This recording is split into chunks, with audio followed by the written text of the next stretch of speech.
Alright, hey YouTube. This is a Panasonic, I believe it's a TR-1200X boombox. I'll make sure I have the correct model in the video title. But I've had this thing for a little over a year, and I've been so worried about the CRT that used to be in here, because I've seen these things explode and go bad, and this one really looked like it was. I know it was in need of at least a rebuild, because I wasn't even getting a raster out of it. I know the tube was good because the tube lit up, but this thing wasn't able to generate a proper raster. It was very out of focus. The scan was very off, and I could probably very easily fix this thing. Not a whole lot of caps in here. Probably is all it needs. But you know what? There's a problem with these. You can't use them anymore because we've all gone digital. I'm not going to hook a digital converter up to it because that would be beside the point, even though I don't plan on taking this anywhere. And I quite frankly I have zero use for a black and white TV, because I got a nice 37-inch flat panel mounted on the what would be a wall down here.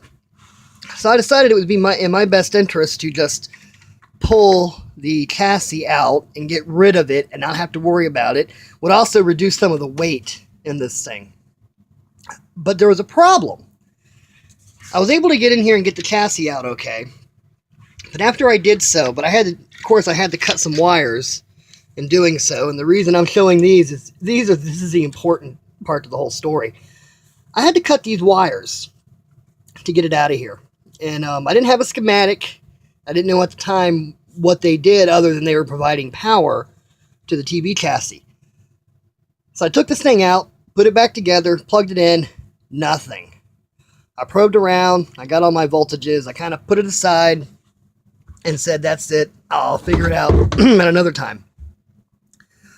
Well, I never did quite figure it out until today. I finally sat down and decided I needed to do something about this. It's not much of a shortwave radio, but it's something to play around with. And so I sat down and I started looking at, well, the first thing I did was I started peeking around back here at the transformer board, pulled it out and looked at it, and I realized the 12 volts that this thing runs on goes solely to a real thick red and blue wire that were cut.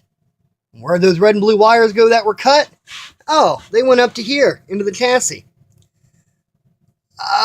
So I knew immediately the reason it quit working was because I pulled the chassis out, not realizing at the time that power was going through the chassis. But I had to figure out just to what extent was the power for the whole radio coming through the chassis. It didn't take me long to figure out, by looking at the traces, that they went through. The power came in on these two pins, and it came up and it traveled through a fuse. There's a fuse over here, and then it went through. It went into a capacitor here, but it also went through a zener diode, as you can see, D76, which I've since pulled out of the board. And what got me was when I'm looking over here at the other end, that's when I saw this jumper. And this jumper, as I followed it, goes into pieces of circuit that's not in this model. But anyway, it goes right around, and it goes into this thin red wire right here. One of these is a thin red wire. But basically, the 12 volts, or the power, the B plus for this entire unit, was feeding through this board. I'm not sure what voltage the zener was. I'm not sure exactly what the zener is doing, but the zener was there across the 12 volt lead with the capacitor. So I figured, all right. So I pulled the zener, and I decided not to pull that capacitor because it's old.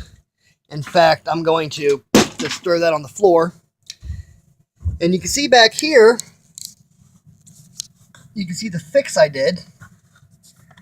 I put the zener across the capacitor.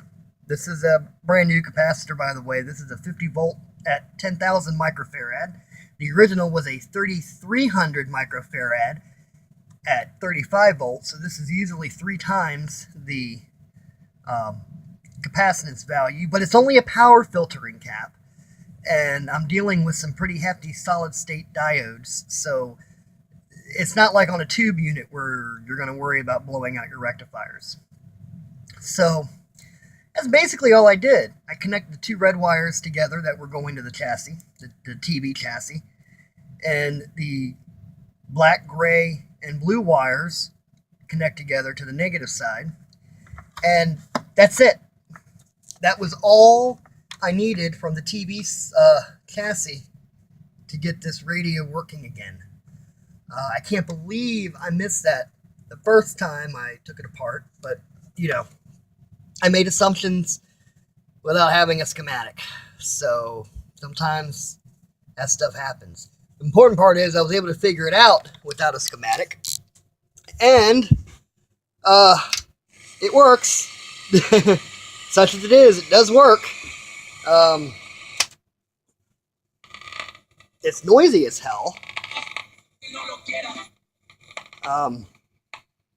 It's got a really crappy AM radio on it. I'm definitely going to be winding another coil somewhere onto the chassis to act as a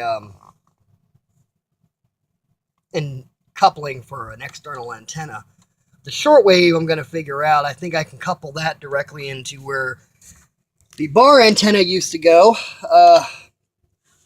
This is a selection for the internal or external antenna. As you can see, TV, FM, and shortwave happen to use the 300 ohm twin lead. And basically I can probably just clip right into this and get something approximate for my long wire antenna outside. So I'm happy about that. I just have to put that capacitor somewhere inside of here and seal it up and find out where I put the back unit so you're not sticking your hand all the way through. And yeah, that works. It does have a light up here that kind of works. Handy in the dark. This used to be the TV tuner. It did, yes, you saw that right, VHF and UHF on both European, UK, and whatnot. So that was interesting. Obviously, it wasn't a color TV, it was black and white, so it was probably multi-scan able. I may wind up mounting an LCD in here for some dumb reason, if I can find a 4x3 LCD this size. That's probably a 13-inch or so. Actually, it's probably more like a 4 or 5. I don't have a tape measure handy, and I'm not really good at guessing length.